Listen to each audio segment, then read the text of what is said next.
AOC put out a question on her Instagram stories for her own constituents to answer about how they voted, because her district, a lot of them voted for Trump and then voted for her. AOC lives in a heavily Latino district. 52% of her district is Hispanic. And people in the media and the Republicans are always saying that AOC is such a far leftist. So, I think it's interesting that she was asking people, like, why did you vote for Trump and then me? Like, it seems so opposite. And the responses were fascinating. People who support both Trump and me or voted Trump Dem tell us why. She wasn't the choice of the people, no primary, couldn't interview, no clear policies. I voted for Trump and then Dems because he reached out to Muslims. Oh, who could have predicted that? I voted all Dem, but damn, you guys make it so hard. I think I identify more with you and Bernie. Oh, look, because of Gaza. It's real simple. Trump and you care for the working class. Well, Trump doesn't, but that's besides the point right now. Trump is going to get us the money and let men have a voice. You're brilliant, have amazing passion. Yeah, sure, but let's just keep pretending that Democrats aren't alienating men. We can just keep pretending that. But want it changed, so I went with Trump and blew for the rest of the ballot to put some brakes. I feel like you and Trump are both real. Voted for Trump, but I like you and Bernie. I don't trust either party establishment. Action and progress, or stagnation and excuses. Both of you push the boundaries and force growth. I feel that both of you are outsiders compared to the rest of the DC establishment. I know people who did this and it was because of Gaza. I supported you and did this. I felt like I didn't have a choice after Biden's administration. Voted for Trump and you, not genocide Harris. Dems need Bernie. He speaks of war as something that is bad. Democrats became the party that supports war.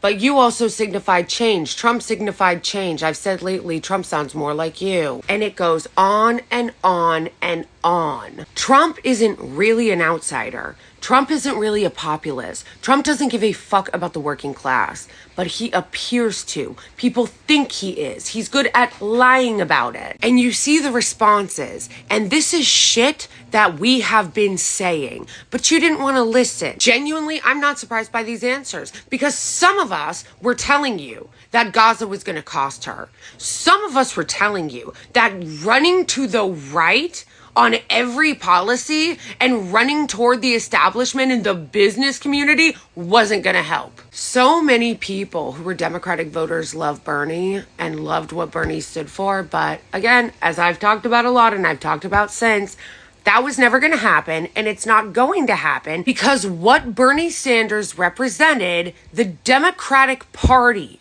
the institution of the party, rejected it, doesn't want it, is fundamentally opposed to what Bernie Sanders stood for. And that is why I say again, they cannot be reformed, because they don't like Bernie Sanders. They don't like what Bernie Sanders stands for, and they never did. That is why all this talk you're seeing right now from politicians and Democratic pundits and analysts and all this shit being like, those are the ones that are even reflecting, because a lot aren't reflecting. They really aren't. They're like, no, this is actually, we're victims. This wasn't our fault. But the ones who actually are saying we need to have an autopsy, we need to reflect, they're full of shit. They are so fucking full of shit.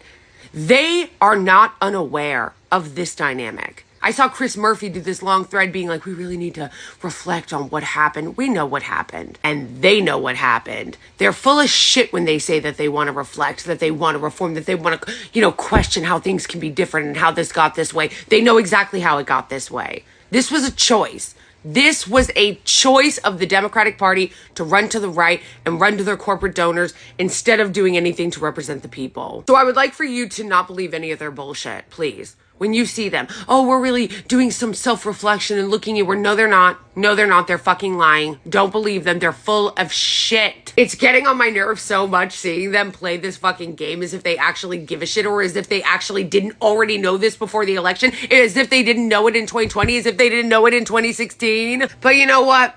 I think we should just listen to what the Democratic pundits that are coping really hard on MSNBC and CNN and Twitter and all the other people that don't want to take responsibility for this fucking epic loss. They're sitting around just saying, no. The reason why this happened is because she's a black woman. Okay. Ignore all of this data from AOC's district and districts all around the country and just say she lost because she's a black woman. Keep coping. Keep coping and keep losing.